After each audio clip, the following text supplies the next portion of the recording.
everyone and welcome back to my channel. In this video I'm going to do a book review. So I love Christmas. It is December the 10th right now and I've just started decorating the house. I put the tree up behind me. I love Christmas. I love buying presents and giving gifts. I like receiving gifts as well, obviously, but I really love gift giving. I love wrapping the presents. I love wrapping paper. I love festive music. I love food. I love eating. I like that Christmas is 3 months of eating, pretty much. I really enjoy Christmas and I have a lot of fond memories about Christmas growing up and family Christmases. I'm also really interested in history and I actually have a history degree.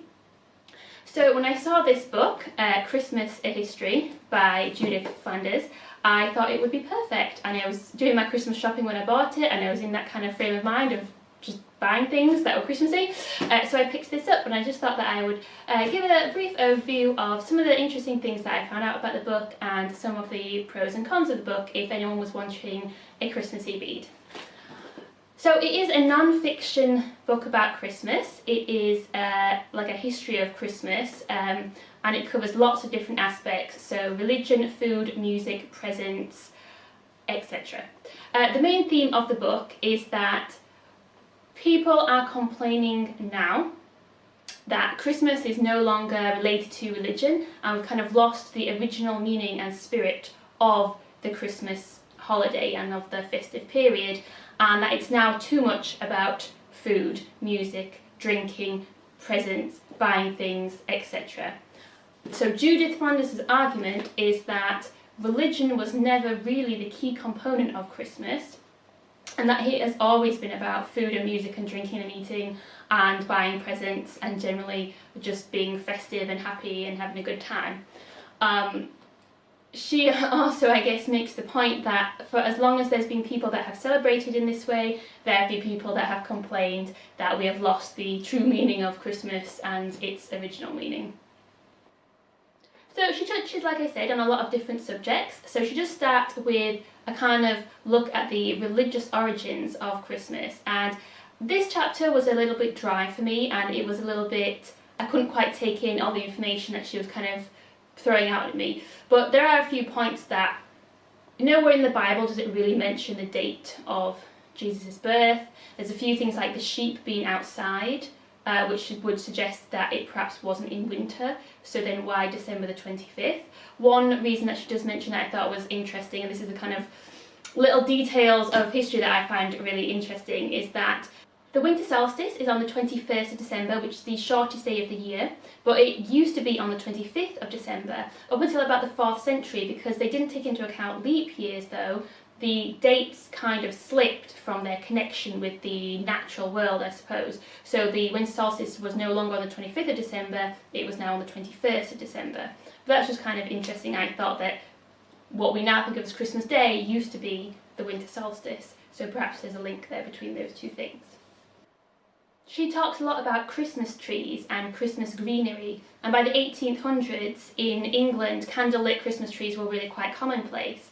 In 1444 apparently a pole was erected in London that was covered in Christmas greenery, and in the early 1500s in places like Alsace they had to erect laws and restrictions on people cutting down trees because they were actually just cutting down too much greenery and cutting down too many trees. So it was obviously quite common practice in that part of the world.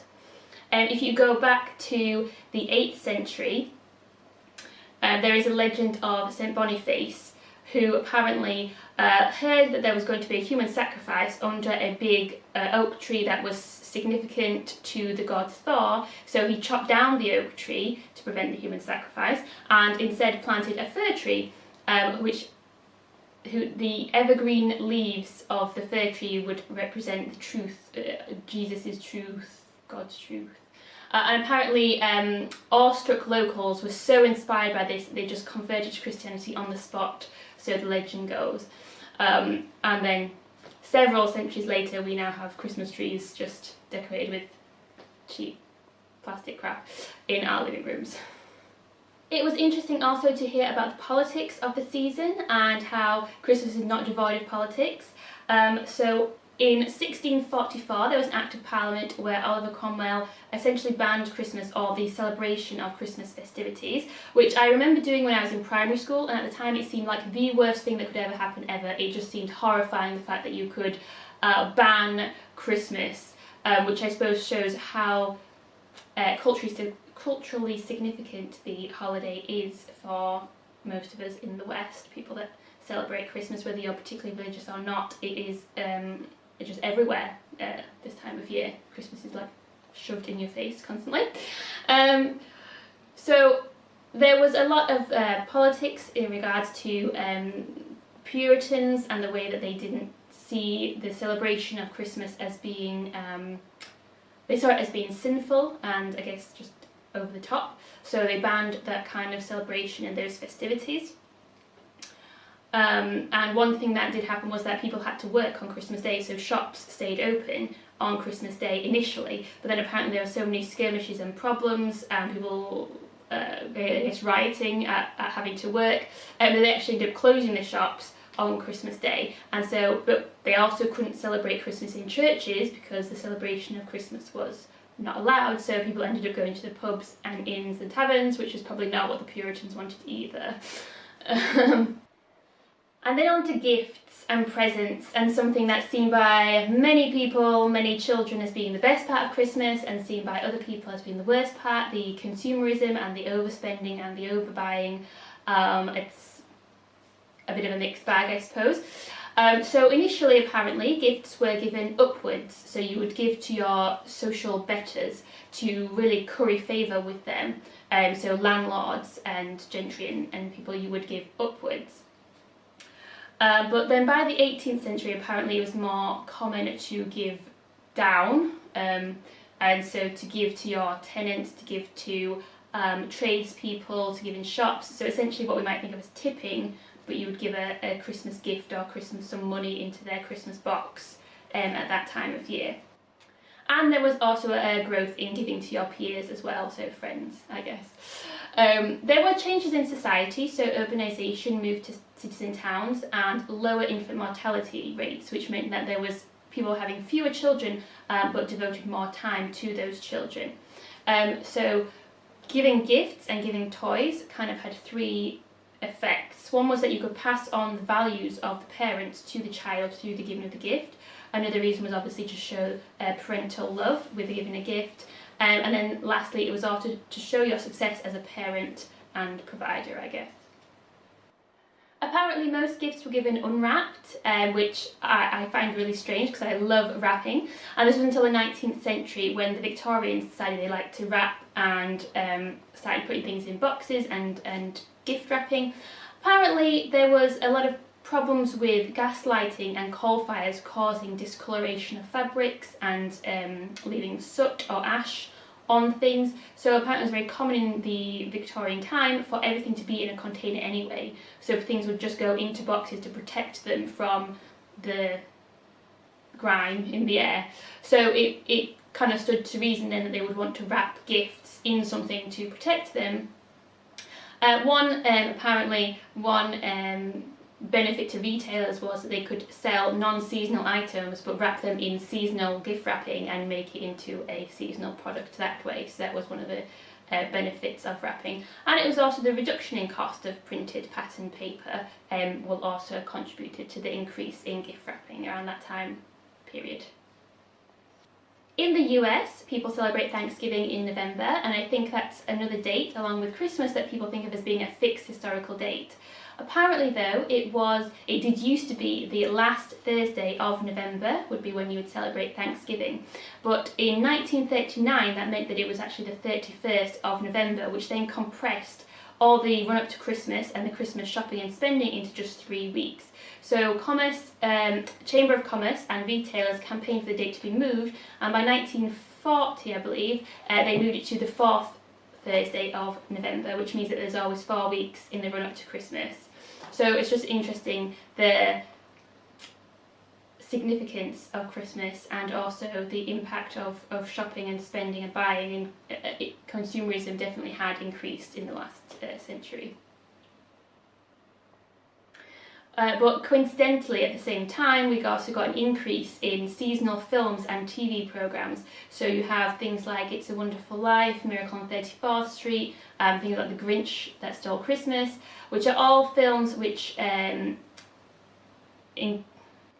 all films that encourage us to buy seasonal goods like food, like decorations, like wrapping, but whose core message is the unimportance of consumerism and buying, and that Christmas is a little bit more. So that there's that paradox with the kind of films and TV programmes that you get this time of year. So I've kind of run over a few of the facts and a few of the interesting bits that I've pulled out of the book, but perhaps not that many, and this book is quite hard, I think, to go through. One of the reasons is that it sort of sits weirdly as a reference book. Like, it doesn't work very well as a reference book. It does have an index, which does have various, quite wide-ranging entries in it, but the chapters themselves are not divided into categories or themes. It goes roughly chronological, starting with sort of very, very early on, I suppose, up until present day. Mostly it's sort of from 1400 to present day. But if you were wanting a chapter on Christmas carols, if you want a chapter on presents, if you want a chapter on Santa, there isn't really one. And the chapters themselves are just chapter 1, chapter 2, chapter 3, which makes it very hard if you want to dip in and out. It also makes it hard if you read something and then can't quite remember it and want to go back and find it. So I was talking to my mum about the book, and she asked me about the First Noel, which is a carol, and she asked if there was anything interesting in the book about that. And I know that it was referenced somewhere in here, but I could not find it again because it's not actually in the index, and so then there's no chapter on carols. So unless I'm going to read the entire book again, I'm probably not going to find it again. So that's quite frustrating. It's quite hard then to take the information in. Some of the chapters are a bit dry. Like I said, the first chapter on religion is a bit dry, and there's a lot of information and names and dates being thrown at you. You do also have to have quite a good historical knowledge already. She puts a lot of footnotes in the book. Each page pretty much has a footnote, which I find a bit annoying because you have to break off what you're reading in the middle of the text and then read another footnote. I don't know why she didn't just put it in the main text, because there's so much stuff in there already. Why not just include it? But one of the footnotes that she did put in was an overview of the plot of A Christmas Carol, which is the book by Charles Dickens, which has been remade and remade and remade into multiple films and TV programmes.